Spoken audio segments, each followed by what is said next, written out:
Thank you everyone for joining us today for this exciting presentation on Introduction to Medical Legal Partnerships for Texas Healthcare Professionals, presented by Keegan Warren. Keegan is the Executive Director for the Institute for Healthcare Access at Texas A&M Health, which brings together professionals in health and law to frame and advance solutions in the most significant problems that hinder access to care for individuals and communities. She is an attorney and an FQHC director with nearly 2 decades of senior management experience spanning health and human services. And she is a national expert on integrating medical and social services through medical legal partnerships.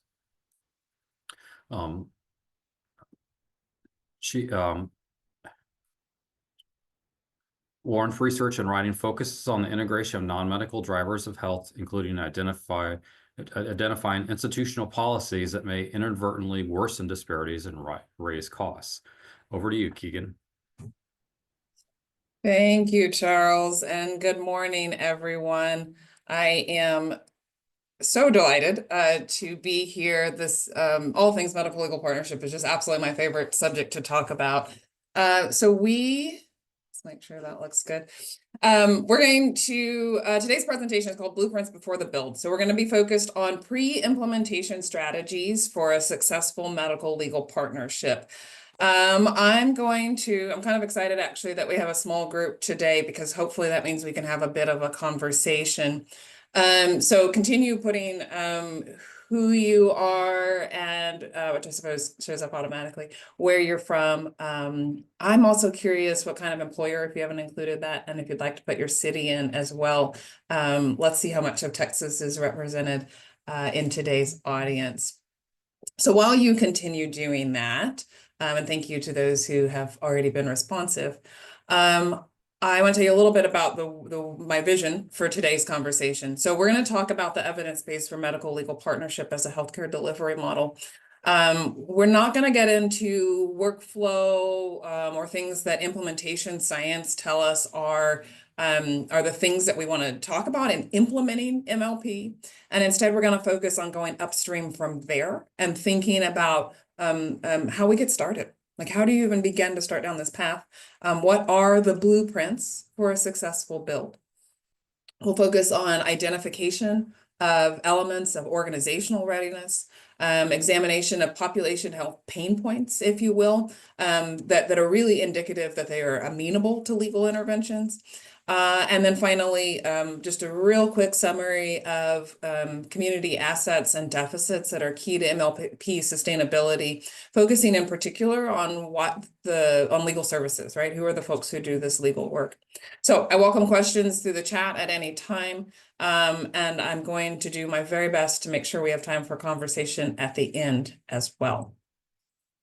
So with that introduction, I want to start with a case study. And perhaps it sounds familiar. I'm going to read it to you anyway, just so that we have multiple ways of taking that in. So during a second trimester visit, Miss Smith's gestational weight gain showed no increase in more than 6 weeks. She goes to her clinician. She's asked about foods that she likes to eat, and she shares that she's applied for food benefits, but she's been denied and told to reapply. She also indicates that she's living with extended family, that she's worried about being a burden on those who are kind of taking care of her right now. She admits that she can't afford to purchase more food. And she says, you know, understandably, she's really overwhelmed and she's really worried about her baby. So I'm going to give you a new task for the chat. I want you to answer a question with just a yes or no. We're going to see how fast we can make the chat move in a waterfall-like fashion, a chatterfall, if you will. I want to know how many of you work for a clinic or a hospital or a medical school that asks this question of pregnant patients. Or if you're at a health plan, do your providers, your network of providers typically ask this question, et cetera. You can make it fit however it fits your situation. But yes or no in the chat. Do you ask about food insecurity for pregnant patients? Couple of yeses, our partner does. That's from someone who's already deep into the medical legal partnership. We've got one, I don't know. But no knows. I know. So that doesn't surprise me that no one's saying no, we don't ask that. The American College of Obstetrician and Gynecologists recommends that healthcare providers screen patients for food insecurity during pregnancy and then actually into the postpartum period as well. So I'm not surprised that no one says no. I'm going to ask someone to unmute, to raise their hand, or you can put it in the chat if you prefer, and tell me why, very concisely. Why do we ask that question? Why is it a recommendation to ask about food insecurity during pregnancy? You can just type a quick response in the chat if you would like.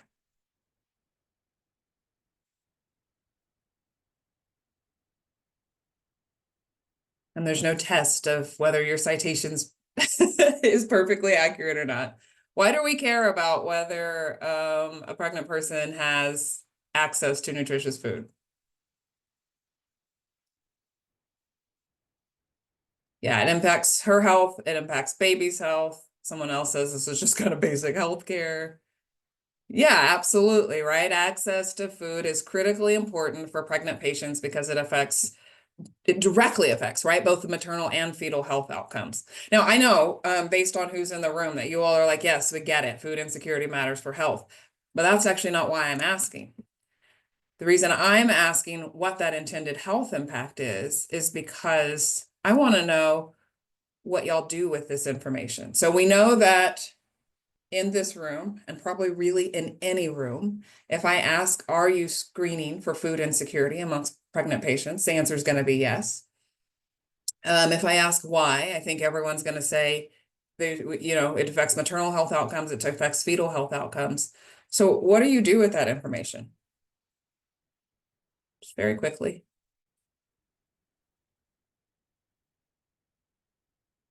I won't out anyone.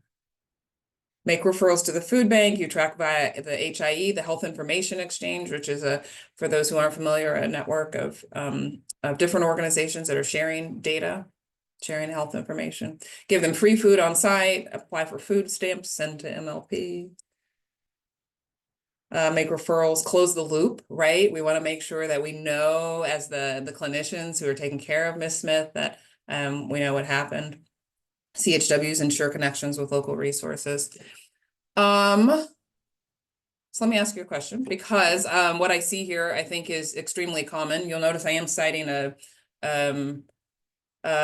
study, and they found that a common response to this particular situation is exactly what y'all are saying: a referral to a social worker for information about food banks, and often with encouragement in this case to resubmit that food benefits application. So I'm going to ask you one more question. And I want to know, and maybe we can use the reactions this time instead of chat, or you can use chat, up to you. How many folks think that response will achieve the desired health outcome? So put another way, how many of you think that, and we're just going to use what this study's authors found, how many of you think referral for information about food banks and encouragement on resubmitting the food benefits application is going to improve maternal and fetal health outcomes?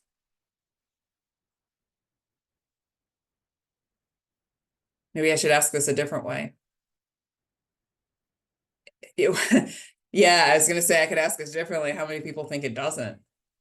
So yeah, following up and closing the loop could help with the outcome. But we've got someone else who says very little, right? And I suspect that that's actually what's common. In fact, it's been maybe about a month since the US PSTF, the Prevention Service and Task Force, actually declined to recommend that food insecurity screening happen across healthcare. They're really the agency that they're not a government agency. They're an independent agency that tells us like what are best practices. And I think that's notable. It's not the only bit of evidence based, but I think the the challenge here is that we're not sure that our common responses actually achieve what we mean for them to achieve. And more than that, in this case, it's actually potentially wrong, right? Because this response, this common response in particular of encouraging to resubmit the application, could negate the potential for back owed benefits, right? So not achieving the outcomes, or at least we're not seeing the data that tell us that we're achieving the health outcomes that we want to achieve. And in this case, we may actually have gotten it wrong. So the authors of this story found that although, again, these are clinical perinatal team members, they're screening for food insecurity just as recommended, but that their response to this, and it turns out other non-medical drivers of health, was often inadequate because of lack of expertise in addressing legal needs, which this actually is. Now, if you didn't know that these are enough facts for me as an attorney to tell you that there's a legal issue here, that's not your fault. I'm trained to do that, right? We really only train one profession to spot legal needs. We have other data that tells us that people who aren't trained in issue spotting for legal needs can't do it well, even when it's happening to them. Ms. Smith probably couldn't have told you this was a legal issue either. So today, as we're talking about medical legal partnership, I really want you to keep that in mind. I want you to be thinking in terms of what it means to leverage lawyers' expertise. As we're talking about medical legal partnership, and before we talk about like what it is in terms of pre-implementation activities, I want to give you just a little example, also from the story in terms of what difference it makes. So when we see this as a legal issue, the story changes a little bit. So in that case, the Women and Infant Service midwife is able to explain the role of a medical legal partnership, legal team to Ms. Smith. She offers to make the legal referral. She emphasizes that the patient should speak to the lawyer before reapplying. When the patient speaks to the lawyer, she says, well, Ms. Smith says, I already reapplied because that's what the state told me to do. That's what the Department of Human Services told me to do. In this case, it was actually Washington, D.C. That was enough information for the lawyer to reopen the claim, to make a kind of technical argument about administrative error. Essentially, the government was advising incorrectly, and then to get an expedited review, right? That appeal is successful. Benefits were available within 7 days, and not from the moment of the appeal, but going back to the original application. That's the difference between an appeal and reapplying. Is going to be that date, right? So Ms. Smith's case really illustrates how health-harming legal needs require a different response from customary social service interventions, and how MLP can help care teams, in this case, broaden their perspective and their treatment options for obstetric risk factors. Direct access to legal services gives clinical professionals the ability to extend their reach beyond first level NMDOH questions and to engage more deeply with patients around resolutions. There was a January study in JAMA that did find that individuals with food insecurity who don't receive food assistance in pregnancy have the greatest risk of perinatal complications. I mentioned that to say, this matters, right? Getting this right matters. And I think it's more necessary than ever now that we have evidence that is really dominated by incomplete responses.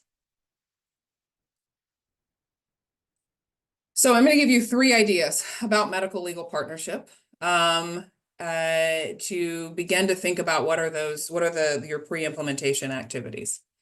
The first is that MLP is a care delivery model.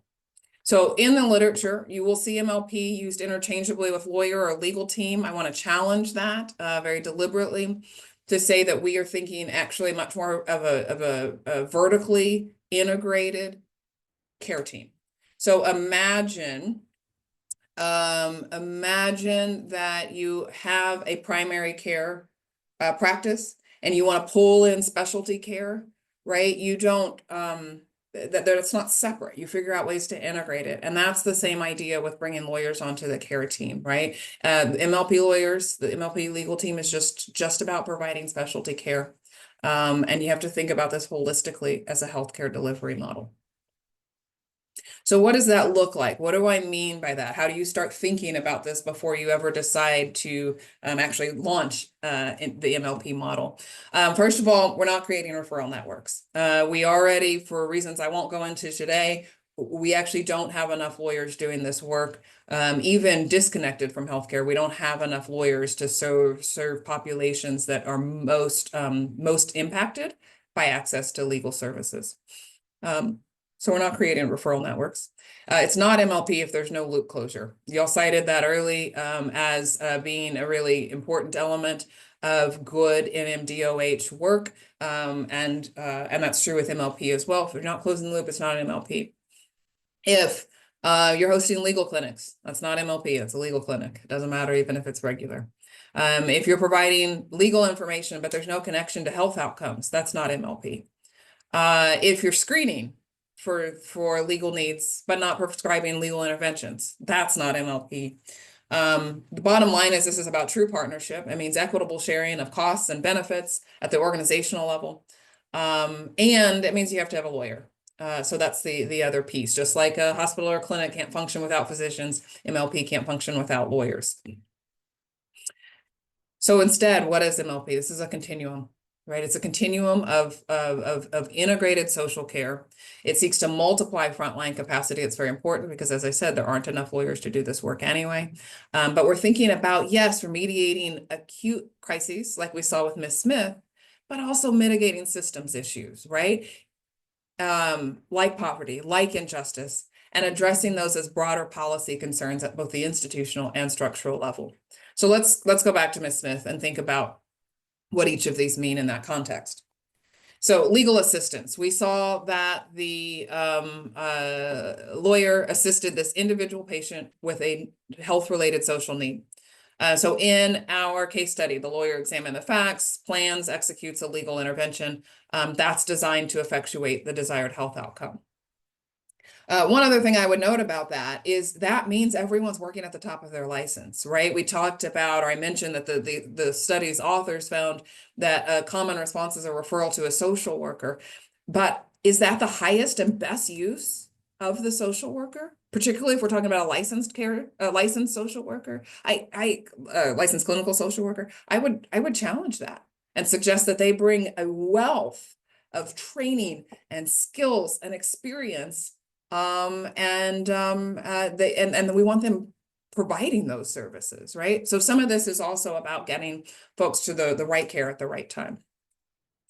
We talked about how the midwife knew to make the referral. It's because there had been a training on what legal issues look like. It also looks like this particular midwife was really well trained to recognize not just that there might be a legal issue, but that actually reapplying could be legally harmful. We're talking about clinical level changes, right? This requires whole new approaches to your workflow. It means thinking about designing approaches that really leverage legal expertise. In other settings, you might see this show up in different institutional policies, procedures. And then we want to think beyond just our healthcare institution. In this case, if Ms. Smith was given bad advice by Health and Human Services, probably other people were as well.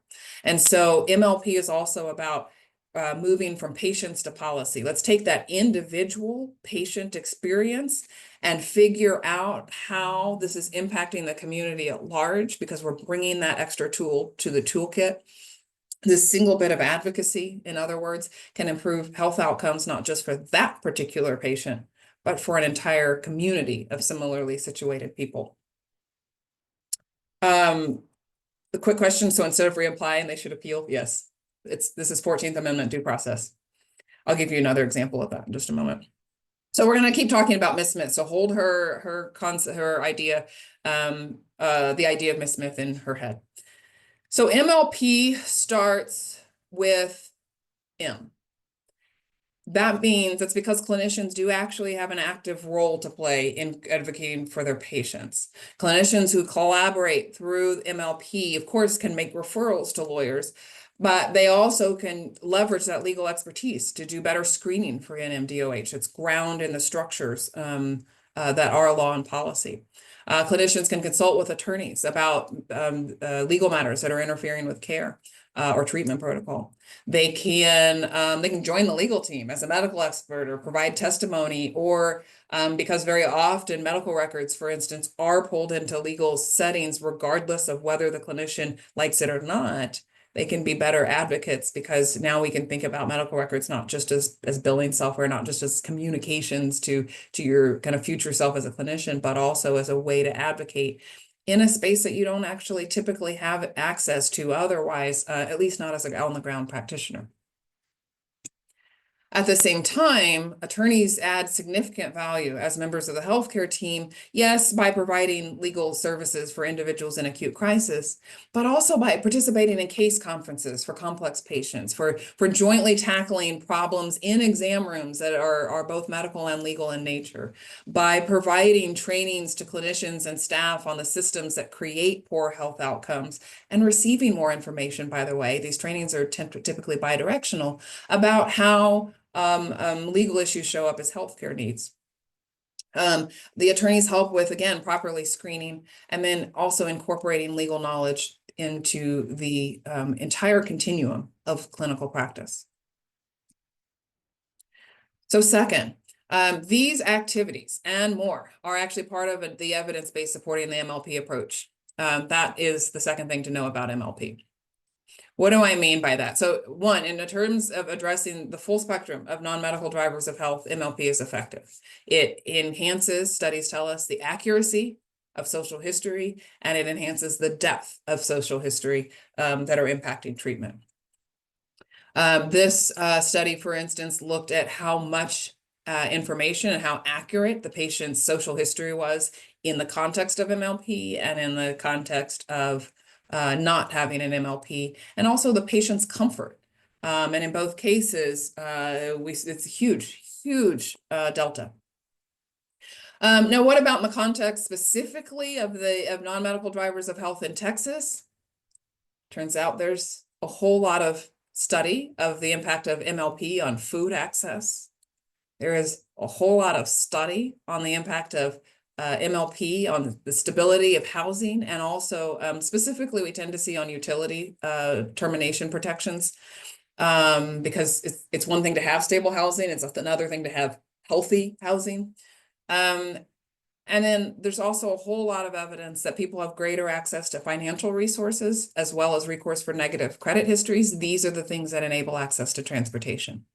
So I've only given you 2 examples for each of these, but I think if you just kind of look even at the titles, you can see that these are really, really rich evidence base in terms of the difference having a lawyer as part of your care team can make in your address of these NMDOH and so much more. We can also think about MLP in terms of health impact. So this is literally 9 of the most random studies that I could come up with, but I wanted to show you the breadth of the evidence base, both in terms of thinking about managing chronic disease, and thinking about well populations, right? In thinking about examining populations based on their socioeconomic status or their demographic status, as well as thinking about populations based on the type of entity they're visiting, like an emergency department or a hospital. So again, really, really rich evidence base that's typically looking at health outcomes and also cost reduction, return on investment. So third thing I want you to know about MLP to hold is that it does ensure a standard of care. So what do I mean by that? So most of you probably know that standard of care is language, right, in healthcare that we use to talk about the level of care that a reasonably prudent provider would provide to the same or similar patient under the same or similar circumstances, right? So it's actually a legal concept, but it's really, in so many ways, we can think of it as a benchmark for thinking about quality and appropriateness of care that's provided to patients. That same definition that defines the degree of care an average reasonable health professional would provide applies to lawyers, right? So in the context of integrating social care into the delivery of healthcare, I actually am going to be really express and say it would be malpractice for lawyers to not do their reasonable best in addressing NMDOH, right? They have to follow statutory, regulatory, and professional ethical rules in determining their response. And so this is not me, first of all, suggesting that other well-educated, skilled, thoughtful practitioners might not disagree with the best approach, particularly in a complex care situation. Right? Differences of opinion don't necessarily mean that anyone's wrong. But I do want to say that when we're talking about MLP, we are talking about adding another professional tool to the toolbox. And that really helps us to think systematically about continuous quality improvement in our integrated social care. So, briefly, let's talk about the mnemonic that the MLP field uses to help healthcare providers understand health harming legal needs. So it's a really fun kind of acronym called I-HELP. You may have heard of this, I-H-E-L-P. The I stands for income and insurance. So our state's safety net is it's really well defined. There are plenty who would argue that it's smaller than others, like in the ways that we measure law and policy.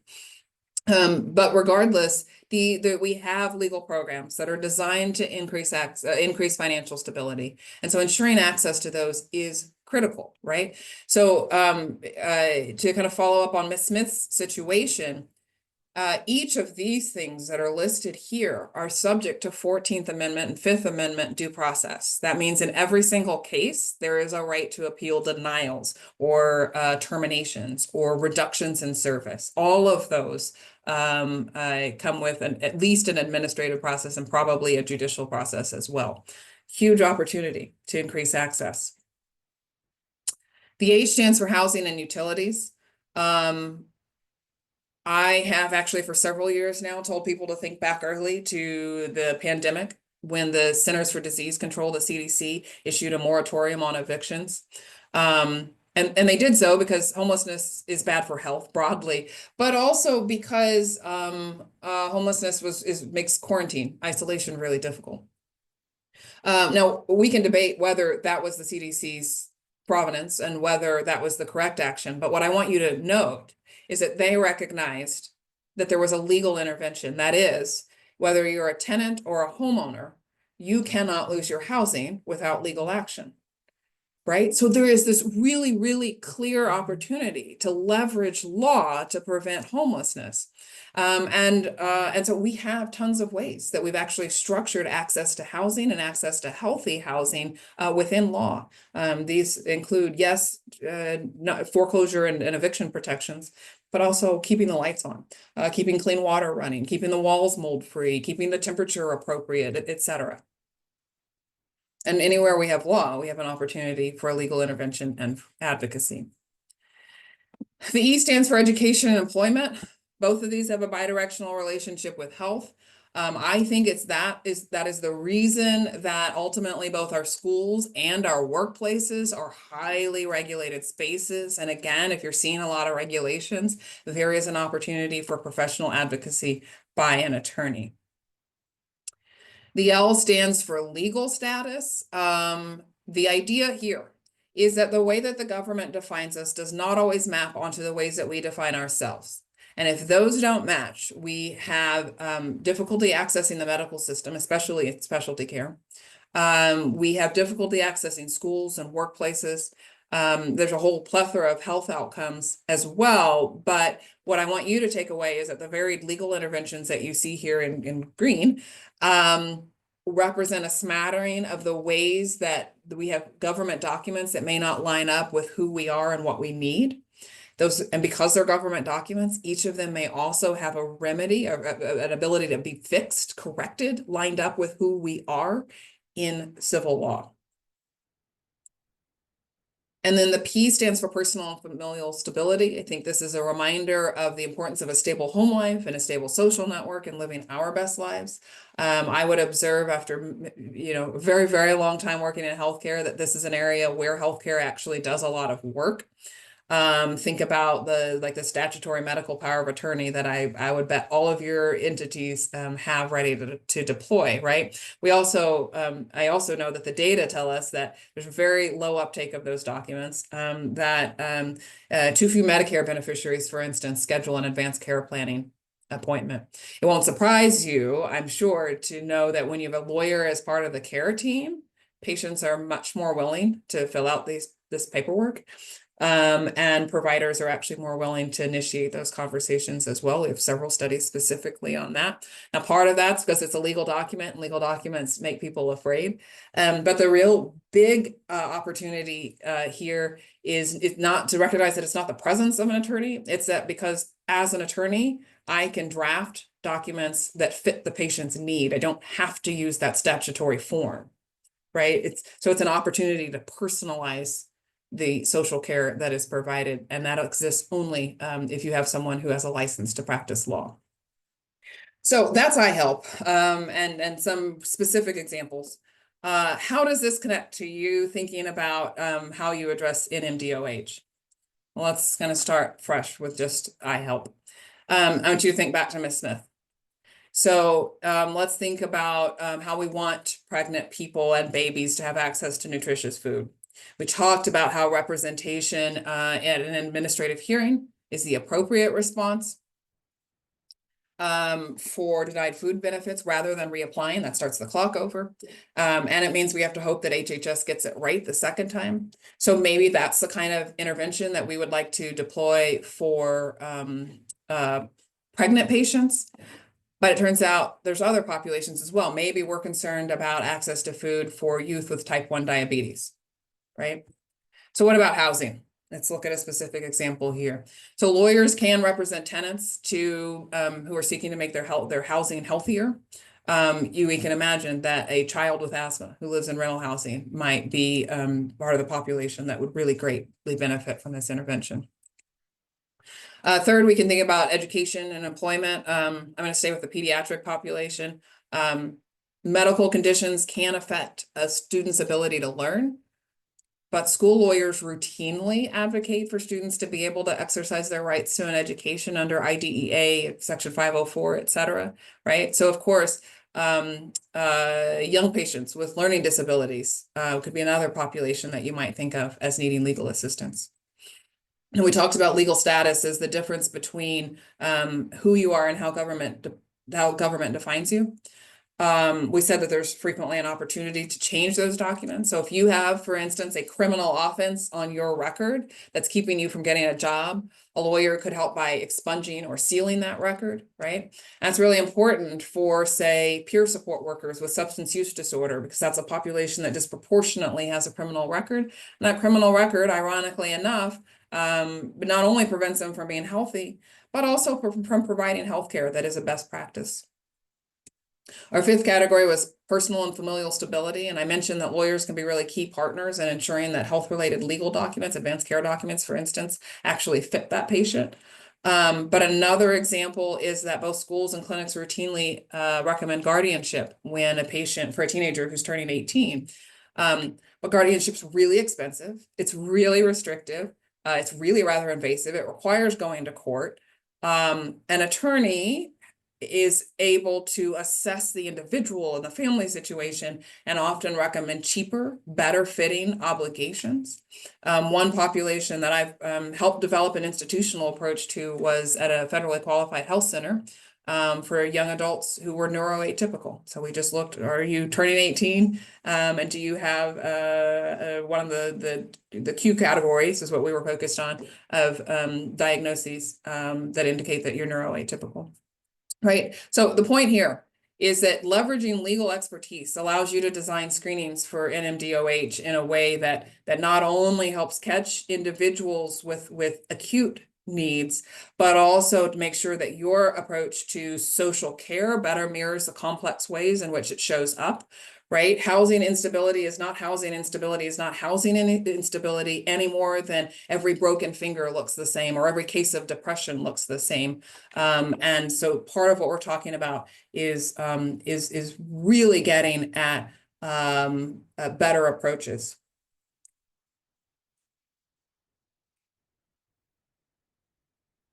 All right, so three things that I want you to think about in terms of not implementation of MLP. That's a later conversation that we can certainly have. But in terms of thinking about your entity, who you serve, and where you serve, and how those help you get ready to start thinking about whether this medical legal partnership approach is right for you. So let's start with organization. So one of the things that I've observed as someone who I do consulting on MLP implementation is that sometimes what I get is a call because people think this is really cool. Of course it's cool. This is a massive impact, and it's really unique. But the programs that stick, the programs that have the most impact are the ones that start by figuring out why. And so it's always one of the first questions I ask: why do you want to follow the MLP model? So one influence on those decisions are the policies and priorities that are set externally, right? By your professional associations, organizational networks, accrediting bodies, payors, funders, philanthropy, right? Et cetera. And we've seen huge growth. So I don't want you to try to read this. I'm going to build a timeline of examples for you. So you might think about the way your organization is influenced by your type of entity or by your professionals within it and who they're responsive to, right? All of these folks have issued resolutions in favor of MLP. You might think about your organization in terms of major research academic bodies, particularly if you're in a university. You might think about your organization if you are a VAMC, a VA medical center, or a VA community-based outpatient center, CBOC, in terms of what the Veterans Health Administration has said, which actually has issued a couple of targeted directives to this approach, provides some guidelines, provides documentation. And if you are at other types of facilities, you should know that, and I'm not going to go into financing today, but you should know that we do actually see some federal funding and calls for more federal funding and promotion by our federal government last year on the international stage. The one that I do want to draw your attention to here is that the Health Resources and Service Administration, Research and Services Administration, HRSA, permits FQHCs to use enabling services funds for legal services. But what all of this is to say is one way to think about your organizational priorities, again, before you even start talking about implementing MLP, is that it does occur in the context of robust support for MLP. And that as you think about switching to an MLP model, you can look at that in terms of big picture policy. But beyond the external, of course, is the internal. And I'm betting that all of you have a strategic plan that focuses on things like access, like population health, like value-based care, right? Each of these, and particularly the specifics, provides a lens for thinking about whether the MLP approach is right for you. Let me give you a quick example. Let's say these are the 6 domains of value-based care that you're following, and I know that many of you are. So we're thinking about organizational commitment to population health. Well, a core component of MLP is actually exactly that. It is organizational commitment via memorandum of agreement. So we have templates for that, for helping you be able to think through that. I also mentioned that MLP is about moving from patients to policy because you're routinely detecting patterns in patients' needs that reveal opportunities to advance community health. You might consider your financial health, right? We all have to keep the lights on. And so financial sustainability is really, really key. Well, it turns out that clinical services are more often reimbursed in MLP settings from both public and private payors. In addition, legal care data can be used to upcode appropriately to CPT codes that reflect the complexity of medical decision-making for patients, but also that reflect the care that is actually going to be provided. You might think about how you're assessing clinical management. And so a couple of ways to think about that could be that in terms of pre-implementation. You might think about, well, what patients are having trouble with adhering to medical protocol, or which patients are exhibiting vaccine hesitancy, right? These are both actually associated with positively with the MLP approach. There's a growing literature as well, by the way, including a law review piece that I have forthcoming on the impact of MLP and in terms of community trust of health and science. You might be thinking about your health information and data and technology. This is actually one of my favorite areas because structured MLP data is associated with reduced inefficiencies in data tracking and with decreased opportunities for NMDOH screening. Interprofessional communication is, of course, really key to MLP. You're here because you are thinking about non-medical drivers of health. I've given you lots of examples, but in terms of pre-implementation, you got to think about the screening that you're doing and how leveraging legal expertise could tighten that screening, because it's going to situate those questions within the structures in which we live. So where are the questions that you don't have an answer for? Or where are the questions that you can't connect to health outcomes? Or where are the questions where people's answers seem to be all over the map, right? Those are all going to be opportunities and ways to think about MLP long before you begin implementation. And then finally, patient staff experience, right? This was part of the triple aim and then the quadruple aim. And so you might analyze where are your opportunities for improvement in terms of the patient and staff experience of care. I showed you earlier that MLP makes patients more comfortable with whole person care, but it actually is also associated with reduced clinician burnout, with improved overall job satisfaction, with reduced feelings of helplessness around providing meaningful options, et cetera, right? So what do I want you to take away from this? That whatever your internal priorities are, we can look at how MLP fits within those priorities. That is a really key pre-implementation task. So related to this idea of why you want to do MLP, you also need to be thinking about what. Again, I don't want to get into actual implementation, which is, of course, a scientific, something we want to take a scientific approach to. But I want you to think about what internal resources are available before beginning down the path of thinking about MLP, right? How will you ensure an equitable partnership? More than finance, I will tell you space actually tends to be the biggest barrier. Lawyers have to have private offices for reasons, the same reasons that physicians and other clinicians have to have private offices, right? And so that actually can be a major barrier, and it's something that you want to figure out as a matter of pre-implementation. I ended at this previously, and I'm not going to go deeply into it, but we see stronger, more sustainable MLPs where there's read-write access to the electronic health record. There's actually a lot that the legal team can add. But many entities don't think about that one until too late, and they tend to come at it at that point from a really adverse position. There are no legal or ethical barriers, by the way. We're going to talk about that a little bit more next time. And then lastly, during implementation and ongoing, you need to identify at least one clinician champion, at least one administrative champion, because you have to have folks who know the workflows. You have to have folks who know those internal and external pressures, and they have to be part of the conversation in terms of whether MLP is right for you. And then once you start down implementation, what it needs to look like, because every MLP looks different, because just like every healthcare, every hospital doesn't look the same, right? So those are things to consider. In terms of patients, and I want to leave some time for questions, you're thinking about workflows, right? And which ones are applicable depends on which patients you want to assist. I've given you lots of ways to think about patient populations.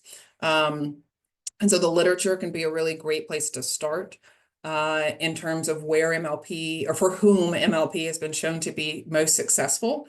But you can also think about social conditions. Maybe you have a funding for assisting persons who are homeless, or maybe you want to target people who report a recent job loss.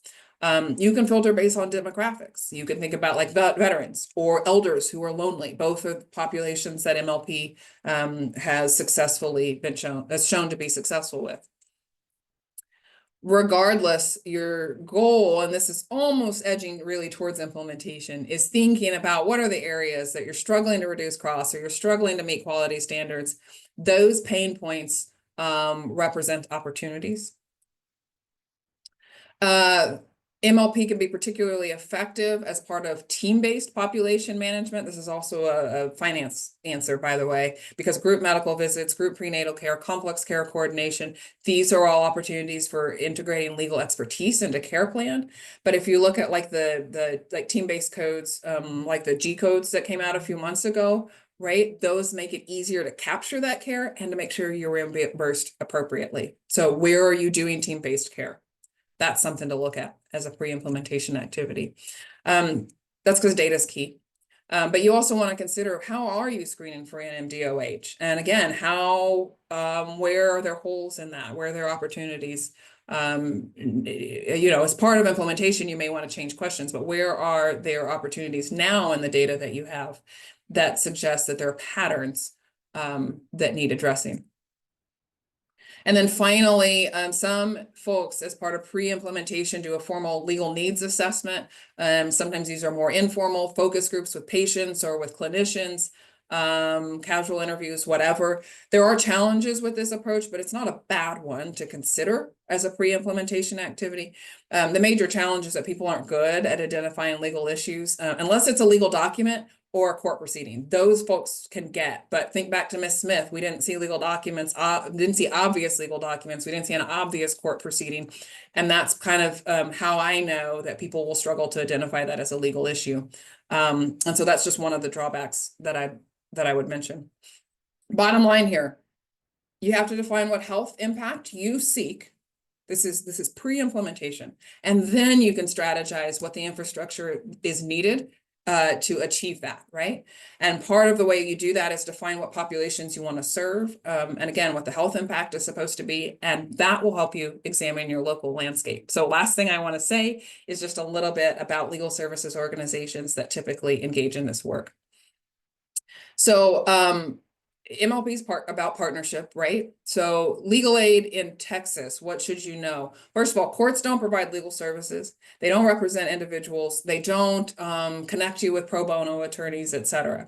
Rather, you need to think about this more in terms of public healthcare. So public legal services are regulated at the federal and state level. We have 3 organizations in Texas that share a responsibility geographically for all 254 counties, really without significant overlap. Legal Aid of Northwest Texas, Landwit, Lone Star Legal Aid, and TRALA, Texas Rio Grande Legal Aid. They all have MLP experience.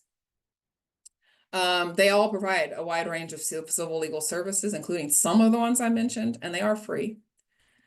But they are also because they're federally regulated, they can't handle criminal cases or immigration cases, except for some narrow exceptions around, say, immigrants who are the victims of violent crime. The other thing you should know about them, they are restricted to serving folks under 125% of the federal poverty level. That is also, you use federal poverty level to figure out who's eligible for Medicaid. Right now, 125%, about 19,000 for a family of 1, about 40,000 for a family of 4. And so thinking about these restrictions, you can see why one key aspect of determining whether MLP is right for you is figuring out your local landscape. There are other legal services organizations. You can find a county by county listing online. I'm giving you the link to that. That is updated every other year, so it should always be accurate. And then for the couple of you that are in academic settings, or for those of you that are near a law schools are often MLP partners. These look basically like MLPs in like traditional MLP with an emphasis on interprofessional education and an emphasis on research. The schools in yellow here have existing partnerships in case that's helpful for you. All right, so lots I could say about finding the right organization to partner with as part of pre-implementation. But the only thing that I want to leave off here is to say that there are models of bringing attorneys in-house through direct hire. What I'm gonna leave off so that we have at least a few minutes for questions is to say the bottom line here is to conduct a scan of your social and especially legal services environment as part of your pre-implementation activities. We can talk about later about how that changes implementation, how that changes your conversation. So let me open it up. Yes, I can definitely provide the link for the resource directory, which you can use even if you're not going to do MLP, quite frankly. If you're having trouble navigating the local landscape, definitely feel free to reach out to me. I'm happy to take questions at this point, but I'll tell you a little bit more about a couple of things while you type questions or while you indicate that you would like to just ask a question aloud. There's an MLP conference coming up. So I'm also the president of the Texas Medical Legal Partnership Coalition. Our conference annual member meeting is in about a week and a half. We're still accepting registration. So feel free to join. It's a free conference this year. I can't promise that'll be true next year. It's in Round Rock, so it's pretty centrally located. Coalition doesn't provide direct services. It's a professional association. So sign up for our newsletter, sign up for the newsletter of the National Center for Medical Legal Partnership. You can find both organizations on LinkedIn. That is in some ways my call to action is to get you connected with people already doing this work. Thank you, Keegan. Please drop any questions you have in the chat or raise your hand, and we can ask you to unmute. Just to start off, Keegan, I wonder if you could clarify, what is the distinction between general counsel and an MLP attorney? This is a great question because a lot of people say, oh, well, our general counsel actually handles, housing questions. They don't. They more than likely provide here's the local tenants council or here's the number to legal aid. Look, attorneys specialize just like clinicians, and in the same way that you wouldn't ask a cardiologist to address a foot issue, general counsel is there to serve the entity. They're there to serve the professionals. These are, by and large, wonderful people. I've done a lot of work specifically with general counsel, but they don't exist in a patient-centered sort of way. It's not their job. Their employer, the one they have a fiduciary and a duty of loyalty to, is the entity, not to patients. And so MLP is really about adding a specialized set of expertise because this is someone who knows housing law or Social Security disability law or whatever, adding them to the team because they can come at this from a patient-centered perspective. And do you see the MLPs are more successful or more common in certain types of healthcare settings or provider types? Not really. I didn't give you all data on different entity types, but we see lots of MLPs in FQHCs. We see lots of MLPs in children's hospitals in particular. The VA has been just really an enthusiastic partner. But I honestly can't think of a healthcare setting where MLP can't be successful or where we don't have an example, which is also really lucky for anyone who's thinking about it, because it means we can connect you with people who have something akin to your personal experience. Great, thank you. And just we're short on time. Any last hands to raise before we let you go? Well,